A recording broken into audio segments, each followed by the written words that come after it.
Umdlali wasesiswini osanda kusayiniswa kuKaizer Chiefs uThabo Cele usebenzisa igama lesiPutukezi ukugqamisa ukubaluleka kumdlali wasemuva wase-Angola u-Anaso Miguel eqenjini. UCele ojoyina amakhosi ngoJanuwari ngemuva kokushiya iFACEL Varones iqembu laseRussia usaqala ukuzinza eqenjini. U-Anaso Miguel ongumholi wangempela ngaphakathi nangaphandle kwenkundla oqondisa iKaizer Chiefs ngesipiliyoni kanye nekhono lokuvikela. Ikhono lakhe lobuholi limenze wahlonishwa ngozakwabo ababukela kuyena njengesibonelo. Ukuba khona kuka-Anaso kwezokuvikela kuyiqinisile iChiefs, kanti nekhono lakhe lokuhola emuva libe nomthelela omkhulu empumelelweni yaleli qembu. Uwusizo lwangempela eklabhini futhi ukubaluleka kwakhe ngeke kubukelwe phansi. U-Anaso ohlale kumakhosi kusukela kuqala isizini usehlale edlala ekuzivikeleni kweqembu futhi useke waba ngukapteni uma engekho uSofumathi. UCele okhuluma isiPutukezi ngemuva kokuhlala iminyaka eyisikhombisa ehlala ePortugal uxhumene no-Anaso odabuke e-Angola lapho isiPutukezi siwulimi olusemthethweni.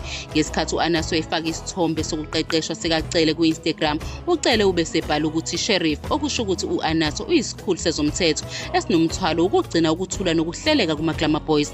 U-Anaso useke wanconywa nguWandile Duba othweswe iziqu ku-Chiefs Academy njengomholi eqenjini okhuthaza aphinda phusha abadlali abancane ukuthi benze kahle.